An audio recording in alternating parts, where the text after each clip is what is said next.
Okay, the point of this video is to explain to you what the requirements are for graduating in computer science from Rowan, and to basically show you the most efficient way to do this. If you want to take extra courses, great, but if you want to avoid taking more courses than you have to, watch this video and pay attention. All right, you have to start out on the Rowan Computer Science page, which you can get to by going to www.rowan.edu/cs.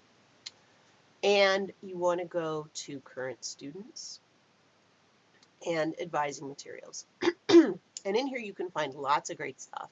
The two things we're going to focus on right now are the freshman checkoff list for 2011 and also the course sequence guide. And I encourage you to go and print these out before you watch any more of this video, because it'll be really helpful if you just have them in front of you rather than trying to squint on this. But anyway, I've got them out here.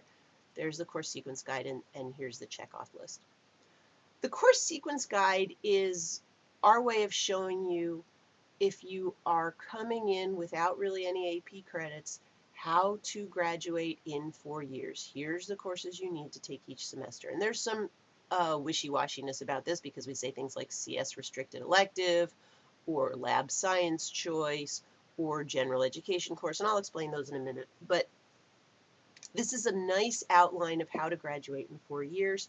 And one of the nicest things about it is it never tells you to take a course without the prerequisite. So for example, it only tells you to take object-oriented programming and data abstraction after you've had intro to object-oriented programming. So that's useful. Anyway, but the form that we really use to say, are you ready to graduate, that advisors use to figure out if you're ready to graduate, is this checkoff list for computer science majors.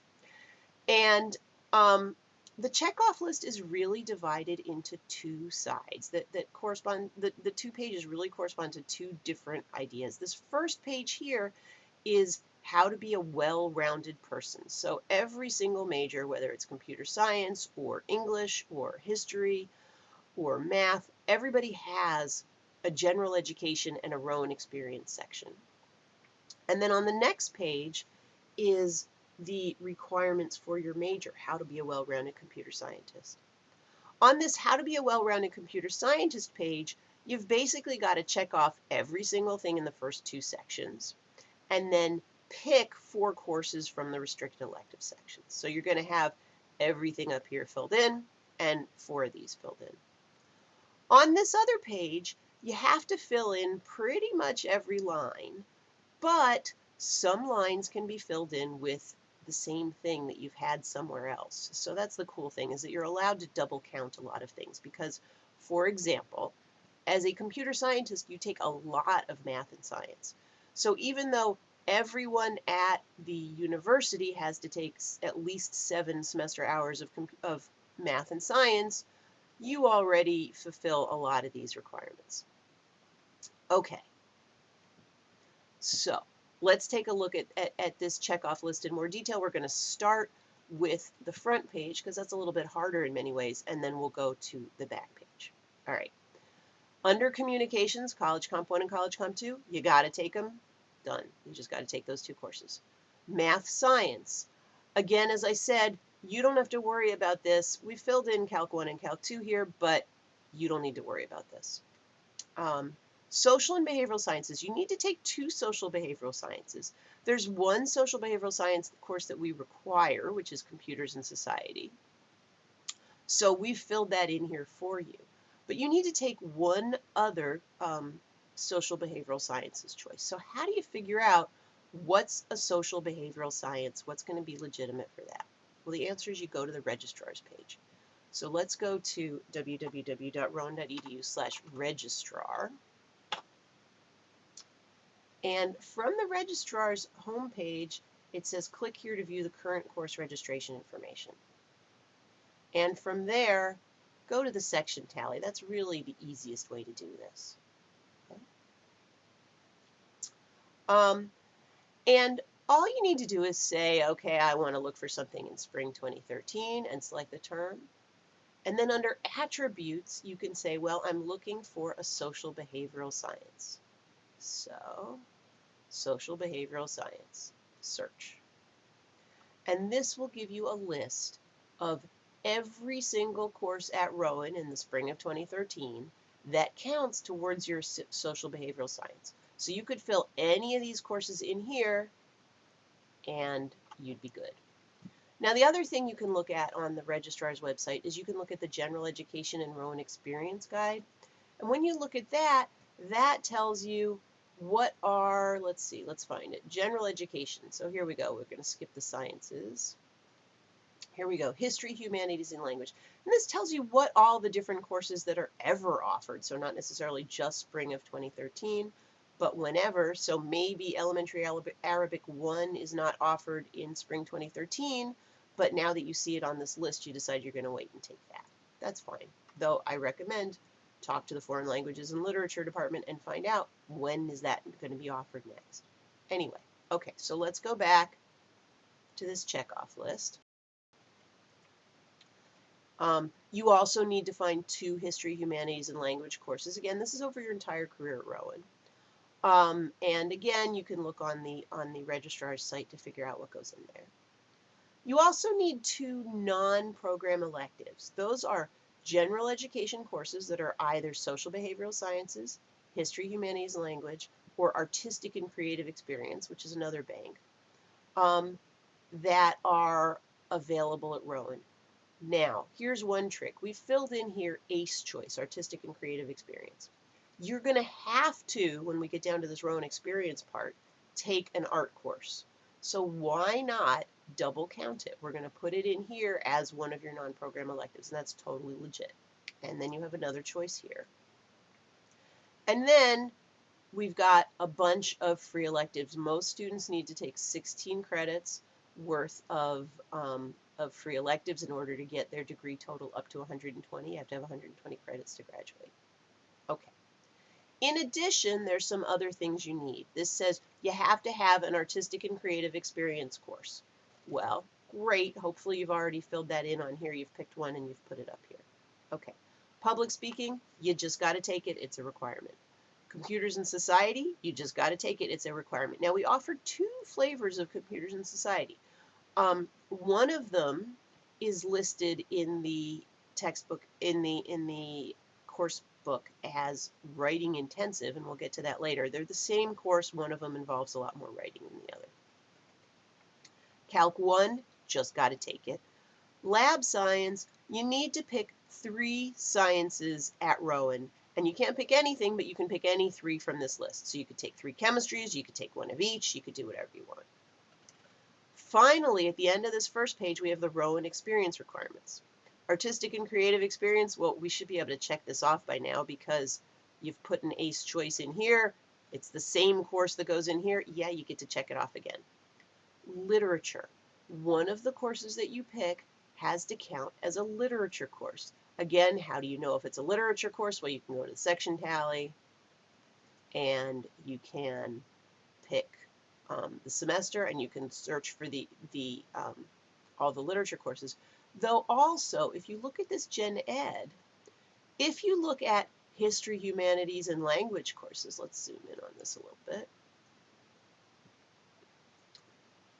Some courses, like English 02105, Masterpieces of Western Literature, count as a history, humanities, and language course, and also as a literature. So here's another chance where you get to double count something. If you take Masterpieces of Western Literature, then you get to fill that in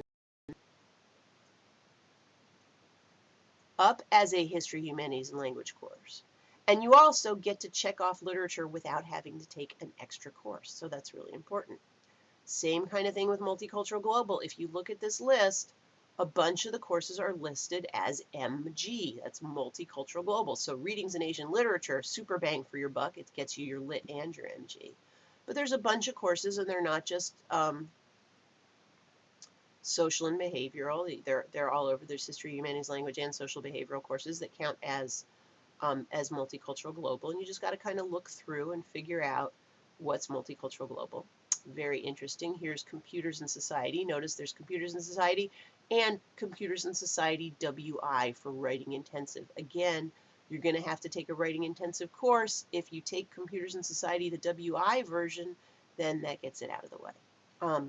though a lot of our sections of software engineering also offer it. So that's two easy ways to get out of there.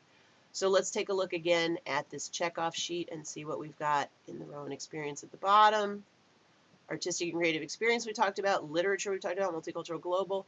Rowan seminar is, if you come to Rowan as a freshman, you need to take a freshman seminar. Usually we register all our freshmen for IUP in their first semester as a Rowan seminar, and so that gets you out of the way. Writing intensive we talked about, and 2 semesters of the CS Libby requirement. Again, we register you for that. So that's the kind of well-rounded person side of things. And then we get to the well-rounded computer scientist page. And on this page, we have 4 math courses that are listed as required. In fact, as you know, Calc 1 is required too. That's just on the previous page.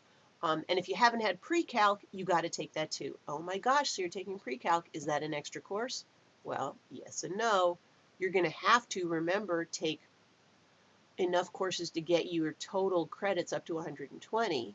So if you have to take pre-calc, pre-calc's just going to fill in on your free electives as a 4-credit course. So that gets rid of 4 of those credits that you need to take. And free electives are anything that you can get credit for at the university, right?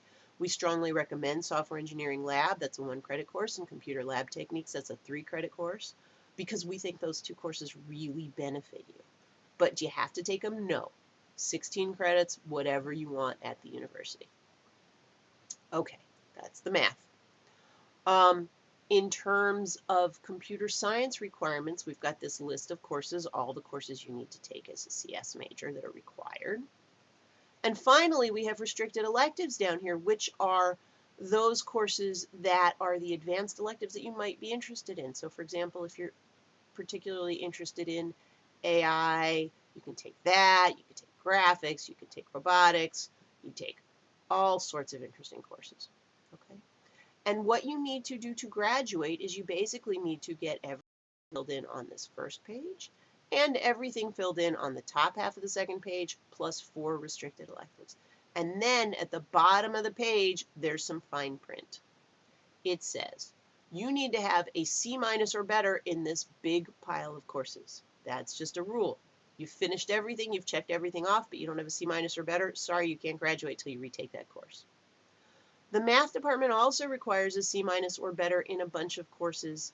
For example, they require C- or better in Calc 2 if you want to take Prob and Stat for CS. So you're going to have to get a C- or better in Calc 2, even though we don't require it, math requires it of you.